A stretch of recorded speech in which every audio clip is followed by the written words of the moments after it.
लेकिन पूरी दुनिया की आंखों के सामने इमरान खान साहब को, जो एक फॉर्मर प्राइम मिनिस्टर हैं, उनकी जेल को एक पॉलिटिकल टूल के तौर पे इस्तेमाल किया जा रहा है। क्या उन्होंने ये पूछा, क्या उन्होंने ये पूछा कि जिस तरीके से 26वीं तरमीम हुई, जजेस के ट्रांसफर्स हुए, जिस तरीके से जो इस्लामाबाद के जजेस प्रेशर का कंप्लेन कर रहे थे, वहां पे बाहर से जज आया कि ये एग्जीक्यूटिव की इंटरफेरेंस है जुडिशरी में कि नहीं।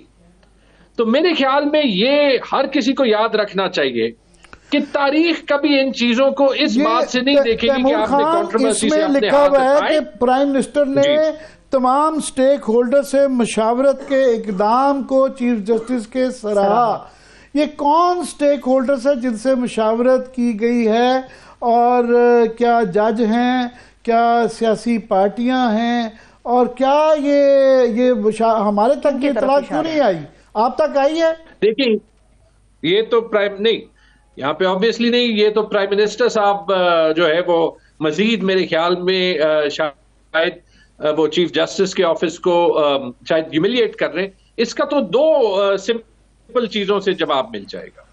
पहला ये कि डिसअपेयरिंग पर्सन्स का जिक्र हुआ, आपकी बात सॉरी काटने की, उन्होंने कहा वजीर आजम ने मुल्क की मुआशी सूरत हाल और मुआशी और सिक्योरिटी चैलेंजेस पर भी गुफ्तगू की चीफ से। अब ये मुआशी और सिक्योरिटी चैलेंजेस पे चीफ जस्टिस से क्या काम है कि उनसे ये गुफ्तगू की जाए?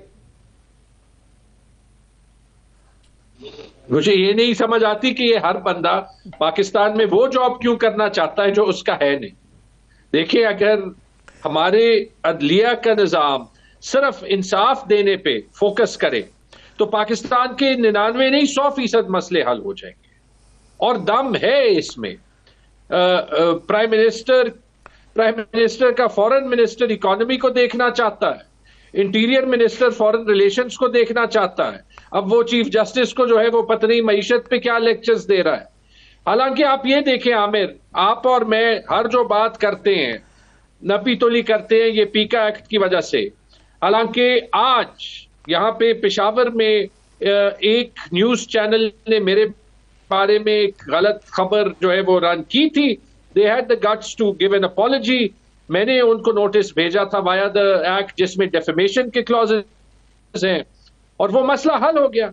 तो हमारे तो आम कवानीन में भी वो जान है, सिर्फ अगर उसको कोर्ट्स इंप्लीमेंट करें। और हम तो इमरान खान साहब के मुताबिक भी सिर्फ ये मांगते हैं कि सिर्फ उनको इंसाफ दिया जाए। हम उनकी रिहाई तो नहीं मांगते, अगर उनको इंसाफ दिया जाए, अगर कोर्ट्स चलने लगे तो उनको इंसाफ मिल जाएगा। आपने पाकिस्तान के अब दाखिली मसाइल और पीटीआई के आ गए हैं, ये एक आम तासुर है और आपके कई दफ़ा लीडर पसंद नहीं करते, मगर ये एक हकीकत है कि इस वक्त जो तरजीह नज़र आनी चाहिए कि आपको अपने जो मुकदमात हैं, गिरफ्तारियां हैं, ख़ास तौर पे इमरान खान की गिरफ्तारी, उसमें जो है आपसी लड़ाइयाँ नहीं ख़त्म होती। कुछ हद तक आप मीडिया को ब्लेम कर सकते हैं कि जनाब वो ज़्यादा ज़रूरत से ज़्यादा उसको उछालते हैं, मगर रोज़ की ये एक मजाक बन के रह गया है। 2 मिनट में अगर चाहे लीडरशिप आपकी तो वो क्लैरिफाई कर सकती है कि फलां साहब का हमारी पार्टी से कोई ताल्लुक नहीं है। और रोज़ प्रेस रिलीज आती है, वो रोज़ लोग कहते हैं कि नहीं जी इमरान खान से हमारी बात हो गई है, उन्होंने तो ऐसा कुछ नहीं कहा। ये कब ये कंफ्यूजन दूर होगा? हमें एक चीज रियलाइज करनी चाहिए आमिर के, देखें वो एक बंदा है, ठीक है, उसमें फाइटिंग स्पिरिट है, इतनी फाइटिंग स्पिरिट है कि शायद पूरे पाकिस्तान में ना हो। वो जेल में 600 दिन से बैठा है। बाकी जो ये काम करता है कि अपने पर्सनल इंटरेस्ट को आगे पार्टी इंटरेस्ट से जो है वो लगाता है, अपने आप के साथ भी ज्यादती कर रहा है, पाकिस्तान के साथ भी ज्यादती कर रहा है, इमरान खान साहब के साथ भी कर रहा है। इसमें आपने बिल्कुल ठीक कहा, ऑब्वियसली मीडिया को उठाना पड़ता है, लेकिन मसला मीडिया का नहीं है। मैं आपको अपनी मिसाल दे सकता हूं, आपके ख्याल में मेरे गिले नहीं है, मैंने कभी नहीं कहा, सिर्फ इसलिए नहीं कहा क्योंकि ये मिशन बड़ा है। इसके बावजूद भी मैं आपको कह दूं, ये जंग कोई और जीत नहीं सकता, ये जंग हम जीत चुके हैं। आप आज देख ले आमिर, हमारा हर प्रोग्राम मेन स्ट्रीम मीडिया पे, डिजिटल मीडिया पे होता है इमरान खान और पीटीआई पे। हालांकि 2 साल से स्टेट का मिशन यही रहा है कि किसी तरीके से इमरान खान और पीटीआई की कहानी खत्म हो जाए। जो एंटी इमरान खान ब्लॉगर्स भी हैं वो भी सिर्फ बात इमरान खान की करते हैं। तो जंग तो हम जीत जाएंगे, लेकिन ये जो इन फाइटिंग है और जो करता है और जो है वो अंदर एक मैसेज या दूसरा मैसेज पहुंचाता है, वो सिर्फ ये कर रहा है कि वो इस जंग की कंक्लूजन को डिले कर रहा है। और वो पाकिस्तान के साथ ज्यादती है क्योंकि हमें वाकई स्टेबिलिटी चाहिए, और इमरान खान के साथ ज्यादती है क्योंकि वो तो 25 करोड़ लोगों के लिए अंदर बर्दाश्त कर रहे हैं। जी, मैं रियाजुल हक हमारे साथ बैठे हुए हैं। रियाजुल हक माफ़ कीजिएगा कि मैं चाह रहा था तैमूर खान के दरमियान में पहले कनेक्शन नहीं मिल रहा था कि इनसे फ़ायदा इनकी मौजूदगी का उठा लूँ। ये पब्लिक अकाउंट कमेटी पे भी आप पे आते हैं। मैं एक और सवाल पूछना चाहता हूँ, क्योंकि ये एक तासुर है तैमूर खान कि ये जिस तरह आपने कहा कि 570 दिन हैं, वैसे 600 आपने कहा कि 600 दिन हो गए हैं तकरीबन जो है ना इमरान खान को जेल में।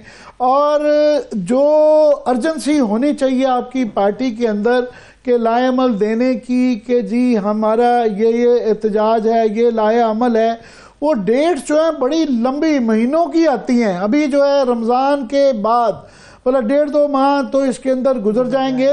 फिर ज़रूरी नहीं होता कि एक बड़ा इवेंट होता है। अक्लमंद लोग ये कहते हैं कि जी हम ये पूरी मारदार कर लेंगे। कुछ सिंबॉलिक तरीके भी होते हैं कि जी हम आज जो है ना मशल बरदार जुलूस निकालेंगे, हम एक काली पट्टी बांध लेंगे। वो लाएमल नहीं आता, वो अर्जेंसी जो कि होनी चाहिए वो आपकी लीडरशिप में नज़र नहीं आती। आमिर देखिए, मैं वो बातें तो नहीं करूंगा जो कंट्रोवर्सी को फर्दर फ्यूल करे, लेकिन बिल्कुल ये पूरा मुल्क बहुत कुछ कर सकता है और करेगा। देखिए तहरीकों में ये पॉइंट्स, ये कंफ्यूजन आती हैं, तो अवाम को तो मैं यही मैसेज दूंगा कि इंशाल्लाह इस जंग का कोई दूसरा आउटकम नहीं है। पाकिस्तान कोई दूसरा आउटकम अफोर्ड नहीं कर सकता, क्योंकि पाकिस्तान का मुस्तकबिल एक जमहूरियत में ही हो सकता है, एक ऐसे मुल्क में हो सकता है जहां पे फ्रीडम ऑफ स्पीच हो, फ्रीडम ऑफ मूवमेंट हो, जहां पे इकोनॉमी की ग्रोथ हो। वो तभी होगी जब इस मुल्क में इस्तेकाम आएगा। लेकिन ऑब्वियसली बहुत कुछ हो सकता है। देखिए इंशाल्लाह आई होप ये अलायंस बनेगी हमारी, क्योंकि इस वक्त ये जंग सिर्फ इमरान खान के लिए नहीं है, पाकिस्तान में आइन और कानून के निजाम के। आपकी इजाजत से आपके तैमूर खान कि यहाँ पे अभी पता चला है कि 1 साल बाद फ़ाल होने के, उससे पहले 1.5-2 साल क्योंकि निगरान हुकूमत रही, और तो उससे पहले भी जो है गवर्नमेंट ने अपने ही बंदा एक लगाया हुआ था। 36,000 बताया जाता है पैराग्राफ पड़े हुए हैं ऑडिट के जो कि गैर फ़ाल हैं। और इस तरह की ये जिस तरह अभी बता रहे हैं, इस दौरान में जो गवर्नेंस का हाल हुआ है, कल की हमने खबर दी थी कि नेपरा के चेयरमैन ने बगैर कैबिनेट के अप्रूवल में, बगैर गवर्नमेंट को पूछे, अपनी खुद ही तनख्वाह 10 लाख से 32 लाख रुपए कर ली है। तो ये क्या मजाक चल रहा है? ये मुल्क है क्या है? आमिर आप देख लें, मैं आप अभी इसकी बात कर रहे थे, ये जो भी केस था, यहाँ पे चीफ इलेक्शन कमिश्नर को जो है वो सिर्फ इसलिए कि उन्होंने इसके लिए धांधली की है, अपने टर्म के बाद रखा जा रहा है, जब इनके अपने गवर्नर पंजाब ने कहा है कि इनकी हर सीट फॉर्म 47 की सीट।